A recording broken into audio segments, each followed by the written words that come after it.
আসসালামু আলাইকুম। জাহান এগ্রো ফার্মের পক্ষ থেকে সকলকে শুভেচ্ছা। বন্ধুরা, আজকে আমরা খুব গুরুত্বপূর্ণ একটি ভিডিও নিয়ে আপনাদের সামনে আসছি। আমাদের আজকে বিষয় হচ্ছে একজন ফার্মার যখন একটি মুরগির ফার্ম করে তার সমস্ত ইনভেস্টগুলো বিশেষ করে এখানে ইনভেস্ট করেন এবং অনেক স্বপ্ন নিয়ে এখানে এগিয়ে আসেন, কিন্তু আমরা আমাদের কিছু কিছু ভুলের কারণে আমরা ক্ষতিগ্রস্ত হই এবং ফার্মে আমরা লাভবান হই না। সেজন্য আমাদের মাঝে উপস্থিত আছেন আমাদের খুবই শ্রদ্ধেয় ডাক্তার সঞ্জয় কুমার সেল। আমরা এখানে আজকে জানবো যে বিশেষ করে আমরা একজন ফার্মার যখন ফার্মে মুরগি লালন পালন করবেন কোন সাইডগুলো উনি খেয়াল করবেন, বিশেষ করে মুরগির ব্যবস্থাপনা বা ম্যানেজমেন্ট বা মুরগির খাওয়া দাওয়া, আলো বাতাস, চিকিৎসা, টিকা, কৃমি, এই বিষয়গুলো আমাদেরকে শোনাবেন। আমরা অনুরোধ করব, আপনি আমাদের মাঝে আছেন এজন্য আপনাকে ধন্যবাদ। আমাদের যারা ইউটিউবের দর্শক আছে যদি আপনি বলতেন যে বিষয়গুলো, যে একজন ফার্মার যখন মুরগি ফার্মে উঠাবেন বা লালন পালন করবেন কোন কোন বিষয়গুলো উনি দেখভাল করবেন, প্লিজ যদি দর্শকদের উদ্দেশ্যে কিছু বলতেন। আপনাকে ধন্যবাদ ভাই। আসলে মূলত ফার্মে ম্যানেজমেন্টে হচ্ছে জরুরি একটা বিষয়। আমাদের খামারি ভাইরা বেশিরভাগ সময় দেখা যায় যে একটা ফার্ম রেডি আছে, কোনোভাবে রেডি আছে, বাচ্চা এর তুলে ফেলে। আসলে বাচ্চা ফার্মে আসার আগেই কিন্তু তার অনেক করণীয় কাজ আছে, যেগুলা এটা গুরুত্বের সাথে দেখে এগুলাকে সমাধান করতে হবে। তারপরে সে যখন আগাবে তখন সে লাভবান হবে। যেমন আপনার ফার্মে মুরগি বাচ্চা আসার আগে যে বিষয়গুলো দেখা দরকার, যে তার মেঝে ঠিক আছে কিনা, বা যা মেঝের যে পাশে যে দেওয়ালটা আছে তার উচ্চতা কত, আলো বাতাসের ব্যবস্থা আছে কিনা, অথবা সেটা জীবাণুমুক্ত করা আছে কিনা, অথবা বাচ্চা যখন আসবে, যখন তার যে শীতকাল না গরমকাল, সেই হিসাবে তার যে ব্যবস্থাপনা সেটা ঠিক আছে কিনা, এই বিষয়গুলো মূলত প্রথম দিকে লক্ষ্য করা উচিত। দ্বিতীয়ত হচ্ছে যখন ফার্মে বাচ্চা আসবে, আমরা বাচ্চা যখন লালন পালন করব, বলা হচ্ছে যে বাচ্চার প্রথম যে 7 দিন, একদম 0 ডে থেকে 7 দিন পর্যন্ত, এটা ইন্ডিকেট করে হচ্ছে বাচ্চার পরবর্তী 70 সপ্তাহে সে কেমন যাবে, 70 সপ্তাহে সে কেমন পারফরমেন্স করবে। আচ্ছা, এটা ডিপেন্ড করবে প্রথম 7 দিনে তার ম্যানেজমেন্টের উপরে। প্রথম 7 দিন যদি ম্যানেজমেন্ট ভালো হয় তাহলে 70 সপ্তাহে সে পারফরমেন্স ভালো। আচ্ছা, এটা খুব গুরুত্বপূর্ণ একটা বিষয়। যে প্রোডাকশনটা দিবে সে পিক লেভেলে দিবে, এটা একটা বিষয়। যেই জন্য আমরা বলি যে ব্রুডিং পিরিয়ডটা খুবই গুরুত্বপূর্ণ। এখন শীতকালের ব্রুডিং ম্যানেজমেন্ট একরকম হবে, গরমকালে একরকম হবে। তো এই বিষয়গুলো আসলে এই 7 দিনে অনেকের ভুল হয়ে যায়, ভুল করে থাকে আর কি। তো আমার মনে হয় যে এই বিষয়গুলো যদি কেউ নজরদারিতে রাখে, বিষয়গুলো যদি সে অবগত থাকে, তাহলে সে যখন এখানে ইমপ্রুভ করবে বিষয়গুলো, তখন সে পরবর্তী সে লাভবান হবে। তো আপনার ফার্মে যেহেতু যাবো, তখন বাই দিস টাইম আপনাকে আবারও আমরা ফার্ম পরিদর্শন করবো। যেখানে একটা ফার্ম আছে, দর্শক আমাদের সাথে থাকুন। পরবর্তী নির্দেশনা আমরা দুটো শেড এখানে আছে, একটা হচ্ছে বাচ্চা শেড। আগামী 4-5 দিনের ভিতরে বাচ্চা এখানে উঠবে। সেখানে আমাদের ম্যানেজমেন্ট কতটুকু মানে ঠিক হয়েছে বা আমাদের কি কি ভুল আছে সেগুলো আমরা ধরে দেবেন, আপনারা দেখবেন। এবং সেই সাথে আমাদের যে বড় মুরগিটা আছে এখানে আমরা যাবো, ম্যানেজমেন্টকে আমরা দেখি। চলেন দর্শক।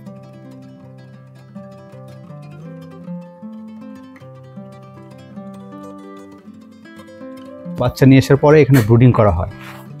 আসলে ব্রুডিং মানে কি হচ্ছে? ব্রুডিং মানে হচ্ছে বাচ্চাকে অতিরিক্ত তাপ দিয়ে তাকে স্বাভাবিক রাখা।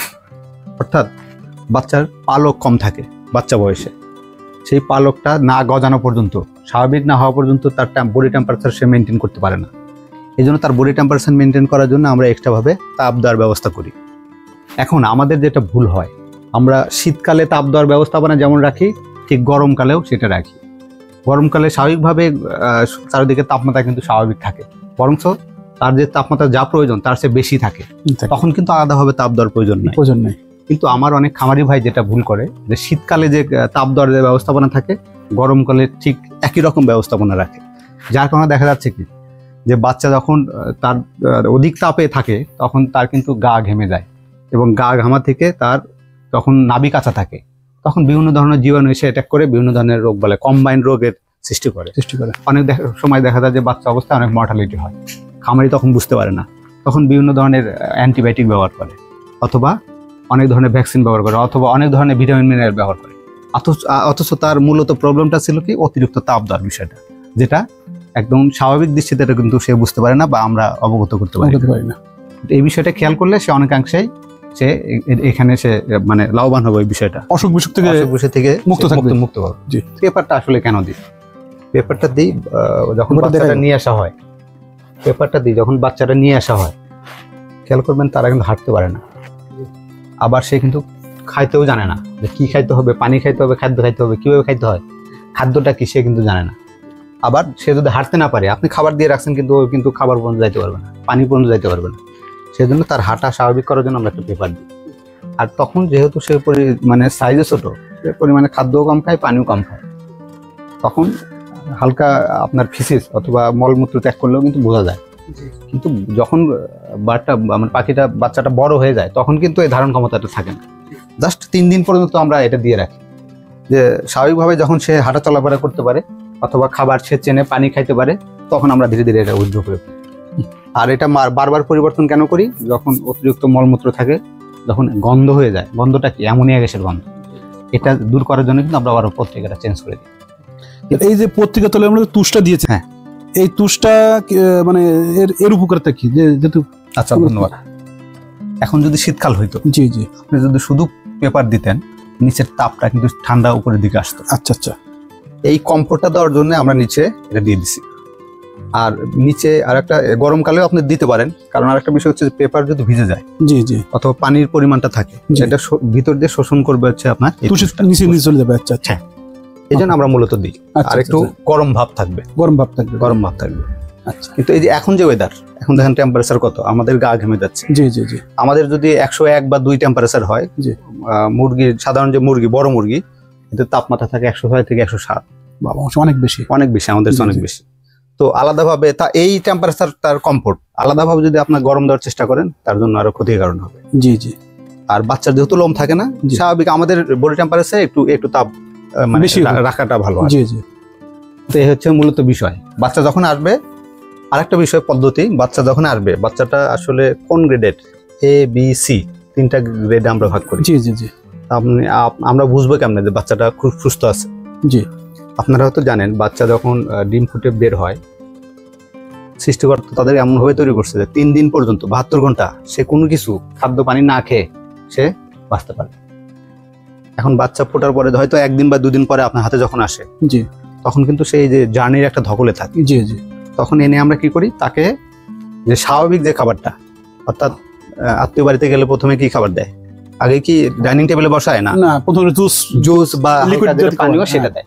আমরা বাচ্চা যখন আসবো, আমরা আগে তাকে গ্রেড টেস্ট করবো যে সে কেমন আছে, তার ভিতরে যে অ্যাক্টিভিটিস কতটুকু আছে, সে কি একদম নার্ভাস হয়ে গেছে না সে মোটামুটি ঠিক আছে। এটা একটা উপায় আছে, সেটা হচ্ছে মানে মোটা দাগে পরীক্ষা নিরীক্ষা ছাড়া আপনার বাচ্চা আনবেন, পেপারের উপর উল্টা করে ছেড়ে দিবেন। জি জি, সে যদি 10 সেকেন্ডের মধ্যে দ্রুত উঠে আবার আগের অবস্থা চলে আসে, তাহলে ধরবেন যে বাচ্চার ইমিউনিটি ঠিক আছে, বাচ্চা ভালো আছে। মানে বাচ্চাটা উল্টাই দেবো আমরা? হ্যাঁ, উল্টা ভাবে ছেড়ে দেবো। জি জি, জাস্ট বাচ্চাটা নিলাম, উল্টার দিকে দেখবেন যে আমরা বলি 10 সেকেন্ড, কিন্তু দেখা যায় যে সুস্থ বাচ্চা হলে সে 3 সেকেন্ডের মধ্যে সে উঠে লাফ দিয়ে দৌড়াবে। জি জি জি, এটা হলে বুঝবেন যে আপনার বাচ্চা গ্রেড ঠিক আছে। তারপর আপনি কি করবেন, তাকে জুস হিসাবে পানি, গ্লুকোজ, ভিটামিন সি যে জাতীয় প্রথমে ইয়ে করবেন, তাকে ইন্ট্রোডিউস করাবেন। পানি দেওয়ার পরে কত সময় পরে আমরা তার শুকনা খাবারটা দেবো? সে আমরা সুজি দিই প্রথমে। আচ্ছা, ওকে আমরা রিসিভ করার পরে পানি দিয়ে আমরা আধা ঘন্টা পরে তাকে সুজি দিচ্ছি। আচ্ছা, এটা কি ঠিক আছে কিনা? হ্যাঁ, আসলে বিষয়টা হচ্ছে আপনি যখন ভিটামিন সি দিবেন বা লাইসোবিট দিবেন, লাইসোবিট অন কাইন্ড অফ একটা তার এনার্জি বুস্ট আপ। জি জি জি জি, আর আপনি দানাদার খাবার ওই সময় দিয়ে রাখবেন, সে তার ইচ্ছা মতো ইনটেক করা শুরু করবে। তাকে জাস্ট চেনানোর জন্য হাতে নিয়ে দিয়ে একটা ফোঁটা খাওয়াবেন যে এটা খাদ্য। সে যখন দেখবে যে হ্যাঁ এটা খাওয়া যায়, তখন আপনি তার যখন পানি খাওয়া শেষ হবে তখন সে ইচ্ছা মতো নিয়ে খাবে, যার যখন প্রয়োজন। এটা একটা বিষয়। তো প্রথমে কি বললাম যে বাচ্চা আসার পরে আপনি আগে গ্রেড চেক করবেন। জি, গ্রেড চেক করার পরে আপনি যখন সারবেন, তখন প্রথমে আপনি পানি, আর আপনি যেগুলো বললেন লাইসোবিট, রেনা ডাব্লিউএস বা আরো যেগুলো বললেন, এইগুলো দেওয়ার আগে আপনি আগে সাদা পানি খাওয়ানোর চেষ্টা করবেন, যেন সে সাদা পানিটার টেস্ট আগে বুঝতে পারে। জি জি, সাদা পানিটা খাওয়ানোর পরেই জি এইগুলো দেবো। আপনি অল্প সাদা পানি খাওয়ান, খাওয়ানোর পরে আপনি জি লাইসোবিট, ভিটামিন সি আরো যেগুলো বললেন ওগুলো দিলেন। আচ্ছা আচ্ছা, হ্যাঁ, আপনি যদি প্রথমেই স্যালাইন পানি দেন বা এগুলো দেন, সে সাধারণ যে পানি সে টেস্টটা কিন্তু প্রথমে বুঝবে না। জি, এটা দিলে তারপরে আপনি দানাদার খাবার দিলে দিলেন। আর এটা হচ্ছে এটা বলে আমরা বুডার বলি। বুডার, জি, এখন আর এটা যে বোর্ডার শেড বা লাইট শেড। এখন দেখেন এই যে আমরা যে অবস্থায় আছি, বাইরের বাতাস কিন্তু চলাচল একদমই নেই। জি জি। এখানে এক হচ্ছে ঘেমে যাচ্ছে, দ্বিতীয় হচ্ছে সাফোকেশন হচ্ছে, অক্সিজেনের ঘাটতি হচ্ছে। জি জি। আর অক্সিজেনের ঘাটতি আরো বেশি কখন হয়, যখন ও মলমূত্র ত্যাগ করে, ওখান থেকে কার্বন ডাই অক্সাইড তৈরি হয়। জি জি। এদিকে তো অক্সিজেন আসতেছে না, ওদিকে আবার কার্বন ডাই অক্সাইড তৈরি হচ্ছে। জি জি। তখন কিন্তু একটা সাফোকেশন হয়ে যায়। আচ্ছা আচ্ছা। তখন দেখবেন বাচ্চা ঝিমাচ্ছে, তারা দিলেও নড়াচড়া করতেছে না, শুধুমাত্র তার অক্সিজেন সাপ্লাই কম থাকবে। আচ্ছা আচ্ছা। এটা একটা কারণ। দ্বিতীয় একটা কারণ, আমরা অনেক সময় এটা তাপ বেশি দেওয়ার জন্য নামাই রাখি। তার শরীরে যদি তাপ বেশি হয়ে যায়, তখন সে ঝিম ধরে থাকবে, সে ঘামবে, এবং দেখবেন এইখানে তাদের পেটে একটা ডিমের মতো একটা আস্তরণ থাকে, যেটা সে মায়ের কাছ থেকে পাইছে, এবং ওইখান থেকে কিন্তু সে 3 দিন পর্যন্ত খাদ্য নেয়। এখন কোনো কারণে দেখবেন যে ডিম যদি পচে যায়, ওইখানে কিন্তু জীবাণুর খাবার হিসাবে ব্যবহৃত হয়। তাহলে ওই বাচ্চাটার যদি নাভিটা পচে যায় বা নাভি কাঁচা হয়, তখন ওই যে আপনার ব্যাকটেরিয়া, ফাঙ্গাস, ভাইরাস, এগুলো এসে ওখানে গ্রো করে, জন্মগ্রহণ করে। ওইখান থেকে কিন্তু বাচ্চার বিভিন্ন বহুবিধ রোগ বালাই শুরু হয়ে যায়। তো আপনার ম্যানেজমেন্ট থেকে কিন্তু মূলত তার রোগ বালাই শুরু হয়। মেইনলি হচ্ছে প্রথম সপ্তাহে ম্যানেজমেন্ট। জি। তো আমি যদি ম্যানেজমেন্ট ঠিক না করে আমি শুধু ওষুধের উপর ডিপেন্ড করি, তাহলে আমি ডাক্তার হিসেবে এখানে আমি লুজার হবো। খামারি মনে করে যে ওষুধ খাওয়ালে মনে ঠিক হবে। এখানে কিন্তু আপনি যেভাবে শীতকালে ঢেকেও রাখবেন, আবার বাতাসের ব্যবস্থা রাখতে হবে। আচ্ছা, আপনি যখন ভুডার তুলে দিবেন, জি, আর একটা বড় ভুল দেখবেন, বাচ্চার বয়স 20 দিনের পরে, 30 দিন বা 40 দিন ছোট অবস্থায় দেখবেন বাচ্চার প্রচুর ঠান্ডা লাগে। এটা খামারিদের কমন কোশ্চেন। আপনি একটা কেমিস্ট শপে বসেন বা ডাক্তারের কাছে বসেন, খামারি মুরগি নিয়ে আসতেছে, মুরগি ঠান্ডা লাগছে, ওষুধ 2-3 বার ডোজ দেওয়া হয়েছে, ঠান্ডা ভালো হচ্ছে না। এখন সমস্যাটা কি? ম্যানেজমেন্টটা কি? আপনি ওই ফার্মে যা দেখবেন যে তার যে বাউন্ডারিটা, জি, তাদের দেয়ালটার হাইট অনেক উঁচু। জি জি। ধরেন এটার কথাই বলি, জি, এখানে একটা পুলেট মুরগি আছে। জি জি জি। তাহলে এই বাউন্ডারি কি এটা কি ওর মাথার উপরে না? মাথার উপরে। আচ্ছা, ও যখন খাচ্ছে, পায়খানা করতেছে, পায়খানা তো এখানেই পড়তেছে। জি জি জি। পায়খানাতে প্রচুর পরিমাণে অ্যামোনিয়া গ্যাস আছে।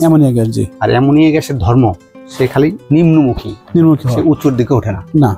এখন আপনার এই ধাড়িটা যদি তার মাথার উপরে থাকে, গ্যাসটা তো এখান দিয়ে নাড়াচাড়া করতেছে। জি জি জি। আপনার চারদিকে খোলা, বাট এইখানের যে গ্যাস আছে সেটা কিন্তু বের হচ্ছে না, কারণ গ্যাসটা নিম্নমুখী। জি জি। আমরা ভুল করি কি, যে চারদিকে তো খোলা আছে, কোনো সমস্যা নেই, বাতাসটা ঢুকতেছে, কিন্তু তার যে লেভেল বরাবর, নাক বরাবর প্রচুর পরিমাণে অ্যামোনিয়া গ্যাস। আচ্ছা আচ্ছা। কেন ওটা বের হতে পারতেছে না? উপরে এখানে বাতাসটা ঠেলে নিয়ে যেতে পারছে না, ভিতর থেকে বের হতে পারছে না। জি। অর্থাৎ দেখবেন মুরগি যত বড়ই হোক, মূলত 8 ইঞ্চি, জি, বা 4 ইঞ্চি, আমরা বলি যে যদি বাউন্ডারি দেন 4 ইঞ্চির উপরে দেন।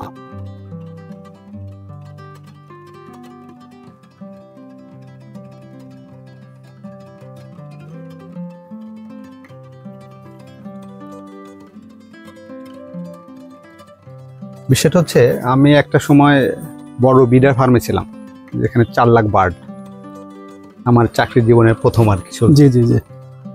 তো আমি এই বিষয়ে লেখাপড়া করলেও আমার আসলে বাস্তব অভিজ্ঞতা ছিল না, জি, যে আসলে জৈব নিরাপত্তা বা বায়ো সিকিউরিটি জিনিসটা কি।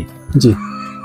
আমি ফার্মে থেকে বাইরে থেকে আসছি, কেন আমার জীবাণুনাশক স্প্রে করতে হবে, কেন আমাকে গোসল দিয়ে ঢুকতে হবে? তা আমি যে ফার্মে ছিলাম একদম টোটালি যে এলাকাটায় আমার, ওই এলাকায় থাকতে হইতো। আমার আবাসিক এলাকায় ওইটা ছিল, আমি ওই এলাকার বাইরে যেতে পারতাম না। আমি ওই এলাকাতে থাকা অবস্থায় আমি যখন ফার্মে ঢুকতাম, আমাকে গোসল করে ঢুকতে হইতো। ধরেন আমি এই ফার্ম পর্যন্ত আসছি, আমার কোয়ার্টার হচ্ছে ওই পাশে, আমার ঢোকার আগেই আমার ওইখানে গোসল করে আসতো। গোসলের নিয়মাবলী কি, আমাকে 5 মিনিট মিনিমাম ভিজতে হবে আর কি। অবশ্যই সাবান ব্যবহার করতে হবে, অবশ্যই শ্যাম্পু ব্যবহার করতে হবে, ড্রেস চেঞ্জ করে আসতে হবে। এখন আমার মনে হয়েছে যে এত বাধ্যবাধকতা কেন, এবং ওই ফার্মে যে বাইরে থেকে যে গাড়িগুলো ঢুকতো, ঢোকার আগে রাস্তাতে বায়োসিকিউরিটি মেনটেন করার জন্য যেমন তেলের পাম্পগুলো থাকে না, এইরকম পাম্পের মতো ছিল। ওইখানে গাড়ি টোটালি ধোয়া হইতো, জীবাণুনাশক স্প্রে করা হইতো। যে ড্রাইভারটা থাকতো, ড্রাইভারটা গোসল করে অথবা ড্রাইভারকে চেঞ্জ করে আবার গাড়ি তুলতো, তারপরে গাড়িটা ভিতরে ঢুকতো। এখন তাদের মেন থিম হচ্ছে যে আমার ফার্মে কোনো জীবাণু ঢুকবে না, আমার ফার্মে জীবাণু বাইরে যাবে না। আচ্ছা আচ্ছা আচ্ছা। তাহলে আপনার যে রোগ বালাই হবে না, মূলত এর সাথে যে ঔষধ জড়িত, এই ঔষধের খরচটা তার অনেকাংশে কমে যাবে। এই জন্য দেখা যাচ্ছে যে আপাত দৃষ্টিতে মনে হইতে পারে যে এত খরচ কেন এখানে, কিন্তু সে লং টাইম একটা সুবিধা পাওয়ার জন্য কিন্তু এখানে খরচ করছে। বার্ডের অসুখও কমে যাবে, এবং সেই সাথে একজন ওষুধ যখন কম লাগবে ফার্মারও লাভবান হবে। ফার্মার লাভবান হবে, এটাই মূল থিম। এখানে একটু আমরা যদি ম্যানেজমেন্ট মেনটেন করি সেক্ষেত্রে আমরা ওইখানে লাভবান হচ্ছি। ওইখানে লাভবান হবে। জি জি।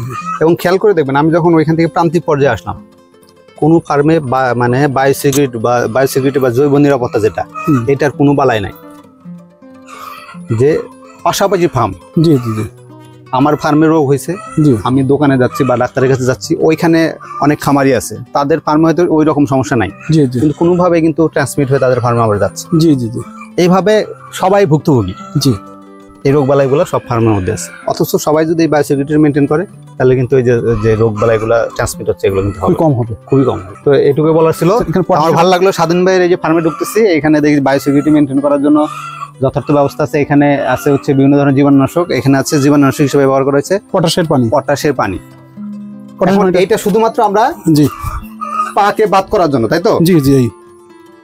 এখন এইখানে আমার একটা অভিজ্ঞতা আছে, অনেক খামারি ভাই মনে করে এটা যেহেতু জীবাণুনাশক, এটা আমি ফার্মে ব্যবহার করবো।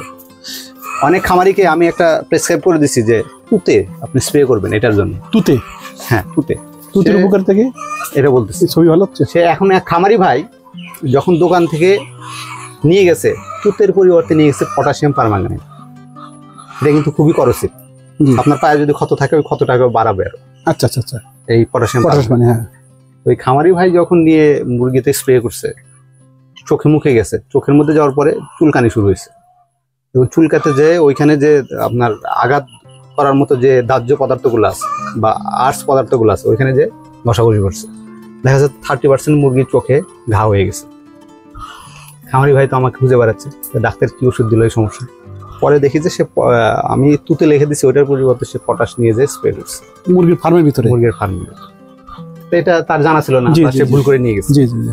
এটা হচ্ছে করসিভ, এই জন্য আমরা সব জায়গায় এটা ব্যবহার করি না। এই জন্য আমরা বিভিন্ন কোম্পানির যে জীবাণুনাশকগুলো আছে, এগুলো ব্যবহার করার পরামর্শ।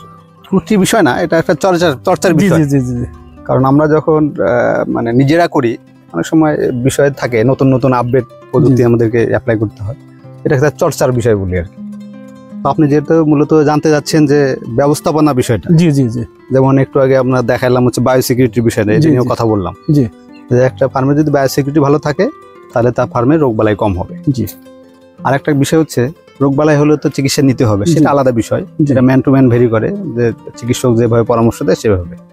কিন্তু রোগবালাই যেন না হয়, এই জন্য আপনাকে কিছু নিজে থেকে ম্যানেজমেন্টাল কিছু বিষয় প্রয়োগ করতে হবে। তার মধ্যে আছে হচ্ছে আপনার যেমন ভ্যাকসিন, জি, যেটাকে বাংলায় বলি টিকা। টিকা, এটা তো একটা এলাকা ভেদে বা বিভিন্ন একটা ফর্মুলা আছে, আপনার ওই চার্ট অনুসরণ করে ভ্যাকসিন দেন। জি।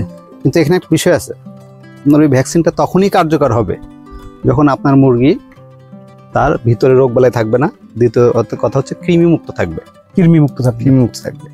যেন আমরা কি বলি যে 45 দিন পর পর কৃমিনাশক ব্যবহার করার জন্য।